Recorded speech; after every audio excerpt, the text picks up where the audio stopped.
Teman-teman, jadi kali ini kita akan tarik uang di ATM Bank Aceh ya. Nah, ini dia Bank Aceh, seperti ini lokasinya. Nah, ini dia tempat ATM-nya.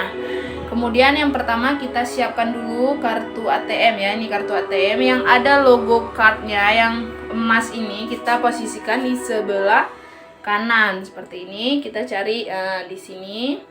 Lubangnya kita lihat, ini kita masukkan ATM-nya. Kita tunggu sebentar. Masukkan yang pas supaya dia masuk. Nah, ini baru dia masuk. Kalau udah, ini kita akan ditujukan ke bahasa. Oh, jangan kita hidup kompleks. Ini kita ada bahasa ya, bahasa kita pilih bahasa Indonesia. Nah, sesuai yang ada di tanda panah. Kalau udah, kita tunggu sebentar. Ini kita disuruh masukkan PIN.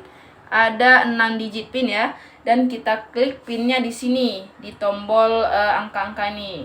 Tulis 6 digit PIN.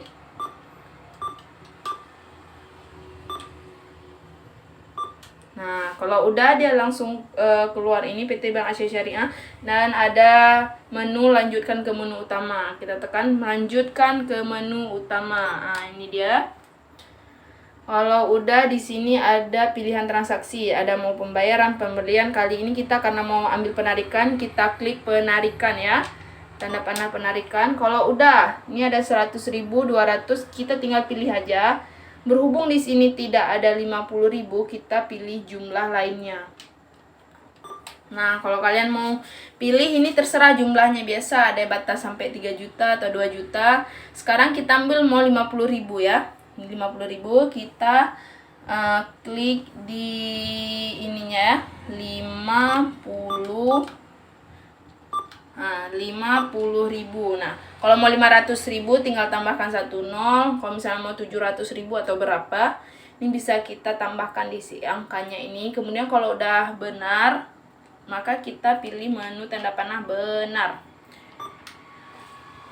Nah, kalau udah, oh tidak bisa menarik. Nanti kalau misalnya bisa ditarik, itu akan keluar uang 50.000 di sini. Ini berhubung tadi ATM-nya memang udah ditarik tadi di percobaan pertama 50.000, jadi nggak ada saldo lagi, makanya kartunya dikeluarkan. Kalau misalnya ini udah benar, maka uangnya langsung otomatis keluar. Ikuti aja cara-cara yang udah saya kasih tadi ya. Oke, selamat mencoba.